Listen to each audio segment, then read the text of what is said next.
क्या आपने कभी सोचा है कि आपकी नींद सिर्फ थकान मिटाने का साधन नहीं, बल्कि आपके पूरे जीवन की दिशा तय करने वाली शक्ति हो सकती है? चरक संहिता में महर्षि चरक एक अत्यंत गहरा सूत्र बताते हैं। निद्रा यत्तम सुखम दुखम पुष्टिः कार्श्यम बलाबलम वृषता क्लैब्यम ज्ञानम अज्ञानम जीवितम न च। अर्थात मनुष्य का सुख या दुख, शरीर का पुष्ट होना या दुर्बल होना, शक्ति या निर्बलता, पुरुषार्थ या नपुंसकता, ज्ञान या अज्ञान, यहां तक कि जीवन और मृत्यु भी बहुत हद तक उसकी निद्रा पर निर्भर करते हैं। आयुर्वेद के महान आचार्यों का मानना था कि शरीर में उत्पन्न होने वाली अधिकांश मानसिक और शारीरिक समस्याओं की जड़ कहीं न कहीं नींद की गुणवत्ता से जुड़ी होती है। यदि आपकी नींद गहरी है तो रात भर शरीर स्वयं को रिपेयर करता है, मस्तिष्क को पोषण मिलता है, ऊर्जा का निर्माण होता है, ओजस बढ़ता है और अगला दिन नई शक्ति के साथ शुरू होता है। लेकिन यदि नींद अधूरी रह जाए, बार बार टूटे या पर्याप्त गहराई तक न पहुंचे, तो शरीर कभी पूरी तरह रिकवर नहीं कर पाता। सेल्स को वह विश्राम नहीं मिलता जिसकी उन्हें आवश्यकता होती है। मस्तिष्क पूरी तरह रीसेट नहीं हो पाता और धीरे धीरे शरीर में समस्याओं का जन्म होने लगता है। आयुर्वेद इस अवस्था को अनिद्रा कहता है और यही अनिद्रा आगे चलकर अनेक रोगों का कारण बनती है। यही वजह है कि यदि आपकी नींद सही नहीं है तो आप चाहे कितना भी अच्छा भोजन करें, चाहे कितना भी व्यायाम करें, शरीर अपनी पूरी क्षमता तक नहीं पहुंच पाएगा। मसल्स ग्रोथ प्रभावित होगी, फोकस कम होगा, ध्यान भटकेगा, दिन भर थकान बनी रहेगी, आंखों के नीचे डार्क सर्कल दिखाई देंगे, गुस्सा बढ़ेगा, चिड़चिड़ापन बढ़ेगा, स्किन की चमक कम होने लगेगी, बाल झड़ने लगेंगे, इम्यूनिटी कमजोर होने लगेगी और दिमाग में लगातार एक प्रकार का ब्रेन फॉग बना रहेगा। यानी ऐसा महसूस होगा जैसे मन पूरी तरह साफ ही नहीं हो रहा। यही नहीं, इससे भी कई बड़ी समस्याओं की शुरुआत हो सकती है और इन सब के पीछे केवल एक कारण हो सकता है, अच्छी और गहरी नींद का अभाव। इसीलिए आज हम आपके साथ 5 ऐसी प्राचीन वैदिक तकनीकें साझा करने वाले हैं जिन्हें यदि आप अपने जीवन में शामिल कर लेते हैं तो कुछ ही दिनों में आपकी नींद की गुणवत्ता आश्चर्यजनक रूप से बेहतर हो सकती है। और सबसे महत्वपूर्ण बात, इनमें किसी भी प्रकार की स्लीपिंग पिल, दवा या केमिकल पर निर्भरता नहीं है। ये वही सिद्धांत हैं जिन्हें हजारों वर्षों पहले ऋषि मुनियों ने अपनाया था और आश्चर्य की बात यह है कि आज भी ये उतने ही प्रभावी हैं। लेकिन इन तकनीकों को समझने से पहले एक महत्वपूर्ण बात समझना आवश्यक है। आखिर अच्छी नींद किसे कहा जाए? क्योंकि केवल अधिक घंटे सोना ही अच्छी नींद नहीं कहलाता। नींद की मात्रा से ज्यादा उसकी गुणवत्ता महत्वपूर्ण होती है। आयुर्वेद कहता है कि जब मन, इंद्रियां और शरीर अपने बाहरी विषयों से हटकर विश्राम की अवस्था में प्रवेश करते हैं, तभी वास्तविक निद्रा का जन्म होता है। इसीलिए महर्षि चरक ने नींद को 7 प्रकारों में विभाजित किया है। पहला है तमोभव निद्रा। जब शरीर में तमस की अधिकता हो जाती है और बिना किसी विशेष कारण के बार बार नींद आने लगती है, तब उसे तमोभव निद्रा कहा जाता है। ऐसे व्यक्ति को लगातार भारीपन महसूस होता है, उत्साह कम हो जाता है, मोटिवेशन घट जाता है और मन में स्पष्टता की कमी दिखाई देती है। दूसरा प्रकार है श्लेष्म समुद्भव निद्रा। यह कफ की वृद्धि के कारण उत्पन्न होती है। ऐसे लोगों को भोजन के बाद अत्यधिक नींद आती है, शरीर भारी लगता है, सुबह उठने में कठिनाई होती है और पूरे दिन सुस्ती बनी रहती है। तीसरा प्रकार है शरीर श्रम संभव निद्रा। यह शारीरिक परिश्रम के बाद आने वाली नींद है। जब व्यक्ति मेहनत करता है, व्यायाम करता है या शरीर को पर्याप्त श्रम देता है, तब जो नींद आती है वह गहरी और संतोष देने वाली होती है। यही वह नींद है जिसमें शरीर वास्तविक रूप से रिपेयर और रिकवर करता है। चौथा प्रकार है मानसिक श्रम संभव निद्रा। जब दिमाग अत्यधिक सोच विचार, तनाव, अध्ययन या फोकस के कारण थक जाता है, तब जो नींद आती है उसे मानसिक श्रम संभव निद्रा कहा जाता है। इसमें मस्तिष्क को विश्राम मिलता है, हालांकि कई बार यह भारीपन के साथ भी आ सकती है। अब आगे बढ़ते हैं। 5वां प्रकार है आगंतुकी निद्रा। यह वह नींद है जो किसी बाहरी कारण के प्रभाव से आती है, जैसे किसी चोट, आघात, शॉक या ट्रॉमा के बाद। यह सामान्य नींद नहीं होती। यह शरीर की एक सुरक्षा प्रतिक्रिया होती है जिसमें चेतना अस्थायी रूप से विश्राम की अवस्था में चली जाती है। 6ठा प्रकार है व्याध्यनुवर्तिनी निद्रा। यह किसी बीमारी के कारण आने वाली नींद है, जैसे बुखार, संक्रमण या किसी अन्य रोग के दौरान अत्यधिक नींद आना। इस अवस्था में शरीर अपनी ऊर्जा को बचाने का प्रयास करता है ताकि वह रोग से लड़ सके। इस प्रकार की नींद के साथ अक्सर कमजोरी, सुस्ती और थकावट भी जुड़ी होती है। और सातवां तथा सबसे महत्वपूर्ण प्रकार है रात्रि स्वभाव निद्रा, यानी प्रकृति द्वारा निर्धारित स्वाभाविक और स्वस्थ नींद। वह नींद जो रात होते ही स्वाभाविक रूप से आने लगती है, जिसके बाद सुबह उठने पर शरीर हल्का महसूस होता है, मन शांत रहता है और ऊर्जा भरपूर होती है। आयुर्वेद के अनुसार यही आदर्श और सबसे श्रेष्ठ निद्रा है। अब एक बार स्वयं से पूछिए, आपकी नींद इन 7 प्रकारों में से किस श्रेणी में आती है? क्या आप सुबह उठकर ताजगी महसूस करते हैं या फिर घंटों सोने के बाद भी थकान बनी रहती है? यही प्रश्न आपकी वास्तविक स्थिति को समझने में मदद करेगा। अब बात करते हैं पहली वैदिक तकनीक की, तमो प्रवेश विधि। नाम सुनकर थोड़ा अजीब लग सकता है, लेकिन यह नींद के लिए अत्यंत महत्वपूर्ण सिद्धांत है। आयुर्वेद कहता है कि गहरी नींद का द्वार अंधकार से होकर गुजरता है। जितना गहरा अंधकार होगा, उतनी ही गहरी निद्रा की संभावना बढ़ेगी। इसके पीछे केवल आध्यात्मिक नहीं, बल्कि वैज्ञानिक कारण भी है। हमारे मस्तिष्क के मध्य भाग में एक छोटी सी ग्रंथि होती है, इसे पीनियल ग्लैंड कहा जाता है। आयुर्वेदिक दृष्टिकोण से यह मस्तिष्कीय पोषण और संतुलन से जुड़ी मानी जाती है। आधुनिक विज्ञान बताता है कि यही ग्रंथि मेलाटोनिन नामक हार्मोन का निर्माण करती है और यही मेलाटोनिन हमारे स्लीप साइकिल को नियंत्रित करता है। लेकिन यहाँ एक समस्या है, मेलाटोनिन केवल अंधकार में ही पर्याप्त मात्रा में बनता है। जैसे ही आंखों पर तेज रोशनी पड़ती है, उसका निर्माण कम होने लगता है। अब सोचिए, आज का आधुनिक जीवन कैसा है? रात तक mobile, laptop, TV, LED lights और लगातार स्क्रीन का उपयोग। मस्तिष्क को यह संकेत ही नहीं मिल पाता कि अब रात हो चुकी है। उसे लगता है कि अभी भी दिन है। परिणाम, मेलाटोनिन कम बनता है, नींद की गुणवत्ता गिरती है, मस्तिष्क को पूरा विश्राम नहीं मिलता, ओजस का निर्माण प्रभावित होता है और धीरे धीरे शरीर की मरम्मत प्रक्रिया कमजोर पड़ने लगती है। इसलिए केवल अंधेरा समझना पर्याप्त नहीं है, उसे सही तरीके से लागू करना भी आवश्यक है। आइए इसे चरणबद्ध तरीके से समझते हैं। पहला चरण, प्रकाश संयम। सोने से लगभग 1 घंटा पहले तेज रोशनी बंद कर दीजिए। यदि रोशनी की आवश्यकता हो तो केवल हल्की और गर्म रंग की लाइट का उपयोग कीजिए। दूसरा चरण, इंद्रिय विराम।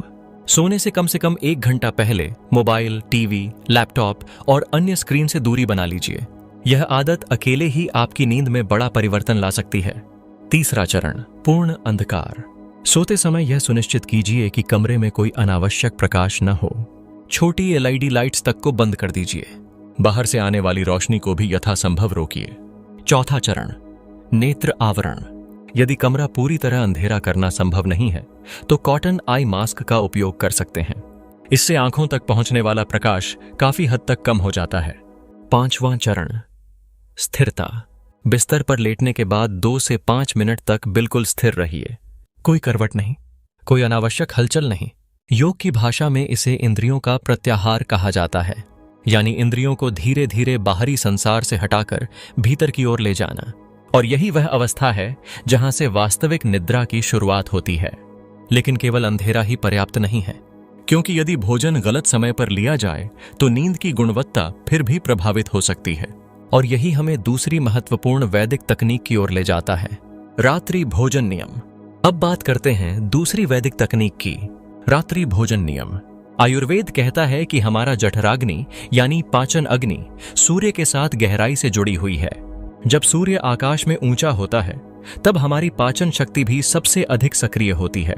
और जैसे जैसे सूर्य अस्त होने लगता है वैसे वैसे जठराग्नि भी मंद पड़ने लगती है। यही कारण है कि प्राचीन आचार्यों ने सूर्यास्त के बाद भारी भोजन करने से बचने की सलाह दी थी। आदर्श रूप से भोजन सूर्यास्त के आसपास या उसके 1.5 से 2 घंटे के भीतर कर लेना चाहिए। उदाहरण के लिए, यदि सूर्यास्त 6 बजे होता है तो 8 बजे से पहले भोजन समाप्त कर लेना अधिक उपयुक्त माना गया है। लेकिन ऐसा क्यों? इसका उत्तर शरीर की रात्रिकालीन मरम्मत प्रक्रिया में छिपा हुआ है। आयुर्वेद और आधुनिक विज्ञान दोनों इस बात को स्वीकार करते हैं कि रात के समय शरीर केवल सोता नहीं है, वह स्वयं को पुनर्निर्मित भी करता है। विशेष रूप से रात 10 बजे से लेकर लगभग 2 बजे तक का समय अत्यंत महत्वपूर्ण माना जाता है। आयुर्वेदिक दृष्टि से यह पित्तकाल का समय है। इसी अवधि में शरीर की मरम्मत प्रक्रिया सबसे अधिक सक्रिय होती है। कोशिकाओं का पुनर्निर्माण होता है, धातुओं का पोषण होता है शरीर स्वयं को शुद्ध करता है। और आधुनिक विज्ञान की भाषा में कहें तो यही वह समय है जब ग्रोथ हार्मोन का स्राव अपने चरम पर होता है, यानी वही हार्मोन जो मांसपेशियों, त्वचा, कोशिकाओं और ऊतकों की मरम्मत में महत्वपूर्ण भूमिका निभाता है। इसके अतिरिक्त मस्तिष्क भी पूरे दिन के दौरान जमा हुए मेटाबॉलिक वेस्ट को बाहर निकालता है। लेकिन समस्या तब शुरू होती है जब हम देर रात भोजन करते हैं। ऐसी स्थिति में शरीर अपनी ऊर्जा मरम्मत में लगाने के बजाय भोजन को पचाने में लगा देता है। परिणाम स्वरूप रिपेयर प्रक्रिया प्रभावित हो जाती है। नींद तो आती है, लेकिन वह पोषण देने वाली नींद नहीं होती। सुबह उठने पर शरीर में वह ताजगी नहीं मिलती जिसकी अपेक्षा होती है। इसीलिए आयुर्वेद केवल जल्दी भोजन करने की सलाह नहीं देता, बल्कि रात के भोजन को हल्का रखने पर भी जोर देता है। इसे मिताहार सिद्धांत कहा जाता है, अर्थात दिन भर के भोजन की तुलना में रात्रि भोजन कम मात्रा में होना चाहिए। रात के समय खिचड़ी, सूप, हल्की सब्जियां या दूध जैसे हल्के विकल्प अधिक उपयुक्त माने गए हैं। अब बढ़ते हैं तीसरी वैदिक तकनीक की ओर, पाद अभ्यंग, यानी सोने से पहले पैरों के तलवों की मालिश। पहली नजर में यह एक साधारण आदत लग सकती है, लेकिन आयुर्वेद इसे अत्यंत प्रभावशाली मानता है। हमारे पैरों के तलवों में अनेक नर्व एंडिंग्स और मर्म बिंदु होते हैं। इनका संबंध शरीर के विभिन्न अंगों से माना जाता है, विशेष रूप से आंखों, मस्तिष्क और तंत्रिका तंत्र से। आयुर्वेद कहता है कि पैरों में वायु और अग्नि तत्व का विशेष प्रभाव होता है। जब इनका संतुलन बिगड़ता है तब मन में बेचैनी बढ़ सकती है, अत्यधिक विचार आने लगते हैं और नींद प्रभावित होने लगती है। इसीलिए रात्रि में सोने से पहले पाद अभ्यंग करने की सलाह दी जाती है। अब इसे सही तरीके से कैसे किया जाए? सबसे पहले अपने पैरों को गुनगुने पानी से धो लीजिए, फिर उन्हें अच्छी तरह सुखा लीजिए। इसके बाद हल्का गुनगुना तिल का तेल लीजिए। तेल को पैरों के तलवों पर लगाइए और 2 से 3 मिनट तक धीरे धीरे गोलाकार गति में मालिश कीजिए। विशेष रूप से अंगूठे के नीचे वाले हिस्से पर थोड़ा अधिक ध्यान दीजिए। मालिश पूरी होने के बाद सीधे बिस्तर पर जाकर विश्राम कीजिए। यह छोटी सी प्रक्रिया तंत्रिका तंत्र को शांत करने में आश्चर्यजनक रूप से मदद कर सकती है। अब आते हैं चौथी और बेहद महत्वपूर्ण तकनीक पर, मनोमय कोश की शुद्धि, यानी सोने से पहले मन की सफाई। आयुर्वेद और योग दोनों बताते हैं कि मनुष्य केवल शरीर नहीं है, उसके भीतर 5 स्तर या 5 कोश कार्य करते हैं। पहला है अन्नमय कोश, यानी हमारा भौतिक शरीर। दूसरा है प्राणमय कोश, जो श्वास और जीवन ऊर्जा से जुड़ा है। तीसरा है मनोमय कोश, यानी मन, विचार और भावनाओं का स्तर। चौथा है विज्ञानमय कोश, जो बुद्धि और विवेक का क्षेत्र है। और पांचवा है आनंदमय कोश, जो आनंद और गहन शांति का स्तर माना जाता है। दिन भर हम जो कुछ देखते हैं, सुनते हैं, सोचते हैं और अनुभव करते हैं, उसका प्रभाव मनोमय कोश में जमा होता रहता है। अधूरे विचार, अधूरी बातचीत, तनाव, भावनात्मक प्रतिक्रियाएं, चिंताएं, ये सब मन के भीतर जमा होने लगते हैं। यदि इन्हें मुक्त न किया जाए तो रात में भी मन सक्रिय बना रहता है और यही कारण है कि शरीर सो जाता है लेकिन दिमाग चलता रहता है। ऐसी स्थिति में व्यक्ति आनंदमय कोश की गहराई तक पहुंच ही नहीं पाता और परिणाम स्वरूप नींद सतही बनी रहती है। आयुर्वेद इस मानसिक अवशेष को मानसिक आम कहता है, यानी मन का जमा हुआ कचरा। इसीलिए सोने से पहले मन को हल्का करना अत्यंत आवश्यक है। इसके लिए सबसे पहले आंखें बंद कीजिए, फिर पूरे दिन को उल्टे क्रम में याद कीजिए। सुबह से रात तक नहीं, बल्कि रात से सुबह तक, लेकिन केवल साक्षी बनकर, किसी भी घटना में दोबारा भावनात्मक रूप से शामिल हुए बिना। इसके बाद अगले दिन के आवश्यक कार्यों की मानसिक सूची बना लीजिए और फिर स्वयं से कहिए, कल देखेंगे, अभी नहीं। यह संकेत मस्तिष्क को आराम की अवस्था में जाने में सहायता करता है। अंत में केवल अपनी सांसों पर ध्यान केंद्रित कीजिए, न अतीत न भविष्य। अब आते हैं 5वीं और अंतिम वैदिक तकनीक पर, यौगिक क्रियाएं। आयुर्वेद और योग दोनों मानते हैं कि नींद केवल शरीर की प्रक्रिया नहीं है, यह प्राणों की भी प्रक्रिया है। यदि प्राण अशांत हैं तो शरीर बिस्तर पर पड़ा रहेगा, लेकिन नींद गहरी नहीं होगी। और यदि प्राण संतुलित हैं तो शरीर सहज रूप से विश्राम की अवस्था में प्रवेश कर जाएगा। इसीलिए प्राचीन ऋषियों ने सोने से पहले कुछ विशेष यौगिक क्रियाओं का अभ्यास करने की सलाह दी थी। इनमें सबसे पहली क्रिया है चंद्रभेदी प्राणायाम। इसका उद्देश्य शरीर और मन को शीतलता प्रदान करना है, क्योंकि रात का समय विश्राम का समय है, सक्रियता का नहीं। इसे करने के लिए सबसे पहले आराम से सीधा बैठ जाइए। अब अपने दाएं हाथ को विष्णु मुद्रा में रखिए, दाएं नथुने को अंगूठे से बंद कर दीजिए और केवल बाएं नथुने से धीरे धीरे गहरी सांस भीतर लीजिए। जितनी देर सहज रूप से रोक सकें उतनी देर रोकिए। फिर दाएं नथुने से धीरे धीरे सांस बाहर छोड़ दीजिए। यह 1 राउंड हुआ। इसी प्रकार 5 से 6 राउंड कीजिए। यह अभ्यास चंद्र ऊर्जा को सक्रिय करने में सहायता करता है, मन को शांत करता है और शरीर को निद्रा के लिए तैयार करता है। अब दूसरी महत्वपूर्ण क्रिया है भ्रामरी प्राणायाम। यदि मन में अत्यधिक विचार चल रहे हों, तनाव हो या दिमाग लगातार सक्रिय बना हुआ हो, तो यह प्राणायाम विशेष रूप से उपयोगी माना जाता है। इसे करने के लिए सीधा बैठ जाइए, आंखें बंद कर लीजिए। अब षण्मुखी मुद्रा बनाइए। दोनों अंगूठों से कान बंद कर लीजिए। उंगलियों को हल्के से आंखों और चेहरे पर टिकाइए। फिर नाक से गहरी सांस भीतर लीजिए और सांस छोड़ते समय मधुमक्खी जैसी हम्म की ध्वनि उत्पन्न कीजिए। ध्यान ध्वनि की कंपन पर रखिए। महसूस कीजिए कि वह कंपन पूरे मस्तिष्क में फैल रही है। यही भ्रामरी का सार है। यह अभ्यास मस्तिष्क को गहराई से रिलैक्स करता है, मानसिक शोर को कम करता है और नींद की तैयारी में अद्भुत सहायता करता है। इसे भी 5 से 7 राउंड तक किया जा सकता है। इसके बाद आती है एक अत्यंत सरल लेकिन अत्यंत शक्तिशाली क्रिया, शवासन। अधिकांश लोग इसे केवल लेटना समझते हैं, लेकिन वास्तव में शवासन का अर्थ है शरीर को पूर्ण रूप से छोड़ देना। इसे करने के लिए सीधे लेट जाइए। हाथों को शरीर से थोड़ा दूर रखिए। हथेलियां ऊपर की ओर खुली रहने दीजिए। पैरों के बीच थोड़ा अंतर रखिए और आंखें बंद कर लीजिए। अब शरीर के प्रत्येक भाग को ढीला छोड़ दीजिए, पैरों से लेकर सिर तक। कोई तनाव नहीं, कोई नियंत्रण नहीं, सिर्फ विश्राम।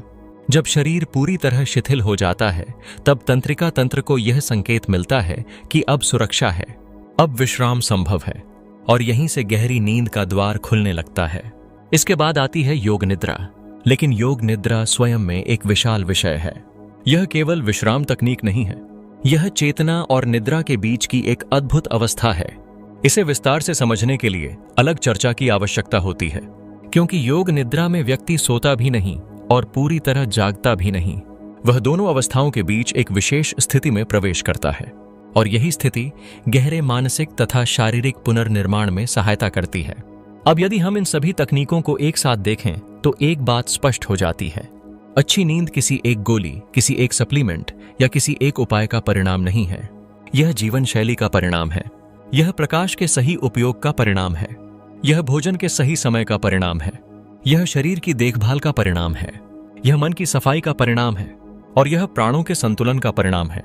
जब ये सभी चीजें एक साथ आती हैं, तब नींद केवल एक आदत नहीं रहती, वह एक उपचार बन जाती है।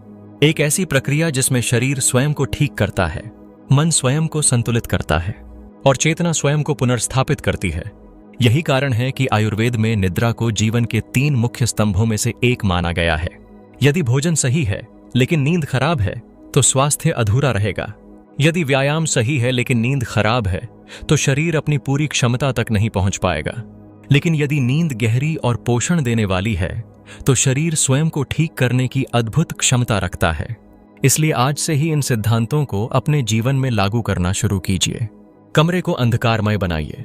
रात्रि भोजन समय पर कीजिए। पाद अभ्यंग को अपनी दिनचर्या का हिस्सा बनाइए। सोने से पहले मन की सफाई कीजिए और इन सरल यौगिक क्रियाओं का अभ्यास कीजिए। कुछ ही दिनों में आप स्वयं महसूस करेंगे कि आपकी नींद बदल रही है, सुबह उठने की ऊर्जा बदल रही है, आपका फोकस बदल रहा है, आपका मूड बदल रहा है और धीरे धीरे आपका पूरा जीवन बदलने लग रहा है। क्योंकि जैसा महर्षि चरक ने कहा था, सुख और दुख, बल और निर्बलता, ज्ञान और अज्ञान, यहां तक कि जीवन की गुणवत्ता भी बहुत हद तक हमारी निद्रा पर निर्भर करती है। और जब निद्रा सुधर जाती है तो जीवन के अनेक द्वार अपने आप खुलने लगते हैं। आज के लिए बस इतना ही। धन्यवाद।